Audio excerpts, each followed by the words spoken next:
All right, let's dive deep today.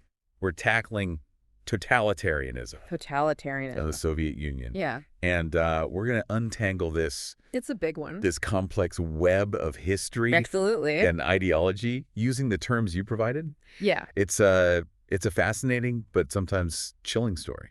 it is. So buckle up, everybody. It's easy to throw around terms like Yeah, communism and totalitarianism, but grasping right. their real-world impact takes a bit more unpacking. For sure.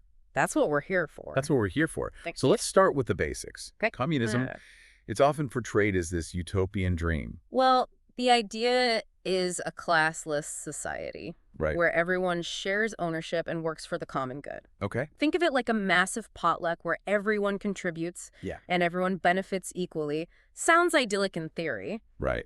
but turning that theory into reality is where things get complicated. And that's where Russia enters the picture. Precise. Reeling from World War I, ripe for a revolution. Enter Vladimir Lenin, Okay. the revolutionary leader of the Bolsheviks. Right. He saw communism as the answer to Russia's woes, Okay. promising a workers' paradise free from exploitation. Right. And in 1917, they seized power, Wow. overthrowing the Tsar and establishing the Soviet Union. A bold experiment on a massive scale, to say the least. A bold experiment indeed. But the story doesn't end with Lenin. Okay. After his death, a power vacuum opened up, Uh-huh. leading to a struggle within the party. Okay. And from that struggle, Yeah. Joseph Stalin emerged as the new leader. Stalin. Now, that's a name that sends shivers down the spine. His reign is synonymous with totalitarianism, isn't it? It is. Okay. But before we dive into Stalin's actions, Yeah. it's crucial to understand what we mean by totalitarianism. Right. It's not just a dictatorship. Okay. It's a system where the state seeps into every nook and cranny of life. Mm-hmm. Politics, economics, culture, even your thoughts. Wow. Think of it as an all-encompassing web, with the state as the spider at the center. Okay, I'm starting to get the picture. Good. So, how did Stalin transform the Soviet Union into this totalitarian state? It was a gradual process, Okay. but a ruthless one. Right. First, he systematically eliminated any potential rivals, Okay. most notably Leon Trotsky. Leon Trotsky. Okay. Trotsky believed in spreading communist revolution globally, Interesting. while Stalin focused on consolidating power within the Soviet Union. So a little bit of a You could say their disagreement was less about communism itself yeah. and more about how to wield its power.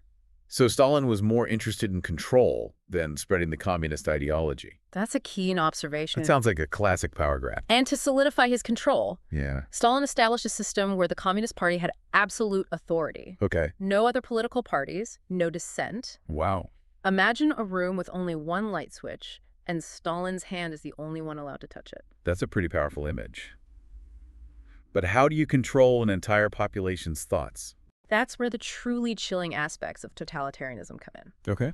Stalin created a climate of fear through propaganda Right. and, more importantly, terror. Okay. The media was completely under his thumb, Yeah. churning out a constant stream of pro-Stalin messages Okay. and demonizing any opposition. Uh-huh. Imagine a world where every newspaper, Yeah. every radio broadcast, every movie you see Ah. is designed to praise the leader and silence any opposing voices. Wow, that sounds like something straight out of a dystopian novel. No room for a free press or independent voices at all. None whatsoever. And to enforce this control, Stalin unleashed the Great Purge. The Great Purge. This was a period of mass repression Right. where anyone perceived as a threat, real or imagined, was eliminated. Oh, wow. We're talking show trials, forced confessions, Right. executions, and millions sent to labor camps. Wow. It created an atmosphere of paranoia where even whispering a criticism could lead to your demise. It was a terrifying time to be alive, to say the least. The Great Purge cast a long shadow over Soviet society. People were constantly looking over their shoulders, afraid to trust even their closest friends and family.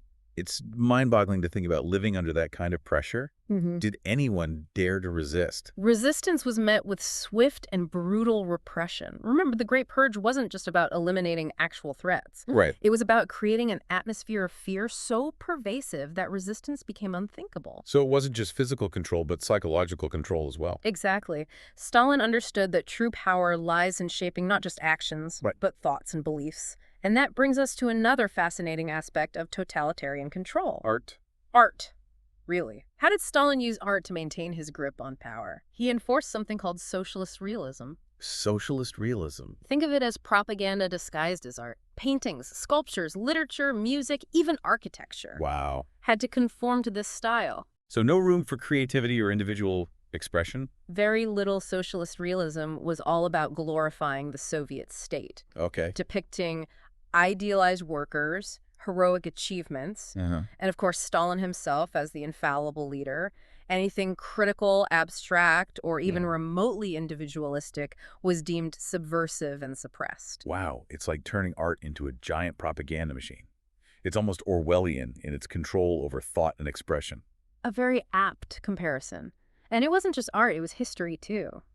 Stalin's regime rewrote textbooks, airbrushed photos, Oh, wow. and even fabricated entire historical events to fit their narrative. So the past itself became a tool of control.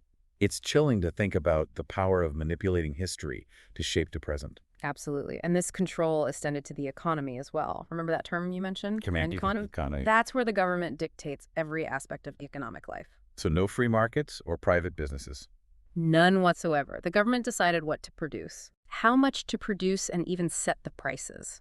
Imagine a world where you walk into a grocery store, and the government has already decided what's on the shelves and how much you'll pay for it.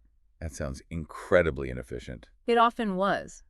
Central planners struggled to predict demand, leading to shortages of some goods and surpluses of others. You might have tons of steel, but no bread. Oh, wow. And because prices were fixed, there was little incentive for innovation or efficiency. Why bother improving your product if you can't make more money from it? It seems like a recipe for economic stagnation. In many ways it was. While the Soviet Union did experience periods of growth, Oh, yeah. especially in heavy industry, it often came at the expense of consumer goods. Right. People might have had jobs, but they faced long lines for basic necessities. And that economic hardship further fueled the need for control. When people are struggling, Yeah. they're more likely to question the system, so the state tightened its grip even further. It's like a vicious cycle. Control leads to economic hardship, which leads to more control. It's all starting to make sense now. And that brings us to another key term you provided, Okay. the 5-year plans. 5-year plans, right? These were ambitious targets set by the government for rapid industrialization. Okay. They focused on heavy industries like steel and coal, aiming to transform the Soviet Union into an industrial powerhouse. Think of it like putting the entire country on a crash diet and workout regime, Yeah. all in the name of industrial progress. But didn't this forced industrialization come at a huge cost? You're absolutely right. The 5-year plans required massive societal upheaval, Right. particularly in agriculture. To fund these industrial ambitions, Stalin collectivized agriculture, Okay. taking private land and creating collective farms. Ah, yes, the collective farms. And that's where the kulaks, the relatively wealthy peasants, come into the picture, right? Precisely. The kulaks were seen as obstacles to collectivization. They were labeled enemies of the state, Right. and millions were deported, imprisoned, or even executed. Imagine being punished simply for being a successful farmer. It's a tragic irony. The revolution was supposed to be for the workers, but it ended up persecuting a segment of them. Exactly. The collectivization process was brutal and inefficient, leading to widespread famine and resistance from the peasantry. But Stalin was ruthless in his pursuit of control, even over food production. So Stalin achieved his goal of industrializing the Soviet Union, but at a horrific human cost. This deep dive is really painting a chilling picture of how totalitarianism played out in practice. It's not just about abstract ideologies, it's about real people's lives being crushed under the weight of a system that demanded absolute obedience. You've hit the nail on the head, and while the Soviet Union is a particularly stark example, it's crucial to remember that the lessons of totalitarianism extend far beyond this one historical period. Yeah. It's about recognizing the warning signs, Right. understanding how seemingly good intentions can pave the road to hell, and appreciating the fragility of freedom in any society. Those are some heavy but important points to consider. This deep dive has been both enlightening and unsettling. It's a stark reminder that the past is not just history. It's a mirror reflecting the potential for both good and evil within ourselves. It really makes you think, doesn't it, It does. about how fragile our own freedoms can be if Yeah. we're not careful. Exactly. And that's why it's so important to understand the mechanics of totalitarianism. It's not just a historical curiosity, it's a warning. So how do we apply these lessons to the world today? What are the red flags we should be looking out for? It starts with awareness, understanding the tactics used to manipulate information, Right. control narratives, and suppress dissent. Think about the way Stalin used propaganda Mm-hmm. and controlled the media. Right. Those same tactics are still used today, albeit in more subtle forms. So being critical thinkers, questioning what we're told, and seeking out multiple perspectives, not just accepting things at face value, Mm. especially in this age of information overload. Precisely. Don't just swallow the information you're fed. Right. Dig deeper. Look for evidence. Consider different viewpoints. It's like being an information detective, always on the lookout for signs of bias or manipulation. And it's not just about recognizing propaganda, is it? It's about valuing individual freedoms and holding those in power accountable. Absolutely. A healthy democracy thrives on debate and dissent. Right. We need to be willing to speak truth to power, even when it's uncomfortable. Yeah. And we need to foster a culture where diverse viewpoints are not just tolerated, but welcomed and encouraged. Because a society where everyone thinks the same is a society ripe for manipulation, Yeah. right? Just like what happened in the Soviet Union under Stalin. You got it. And that's why this deep dive into totalitarianism is so relevant. It's not just about a historical period, it's about understanding the human condition, the allure of power, Right. the dangers of unchecked authority, and the constant need to safeguard our freedoms. This has been an incredible journey. I feel like I've learned so much, not just about history, but about human nature itself. Me too. And remember, history is not just a collection of facts and dates. It's a living, breathing story that continues to shape our present and our future. So to our listener, we leave you with this. What resonated with you most in this deep dive? What parallels, if any, do you see in the world today?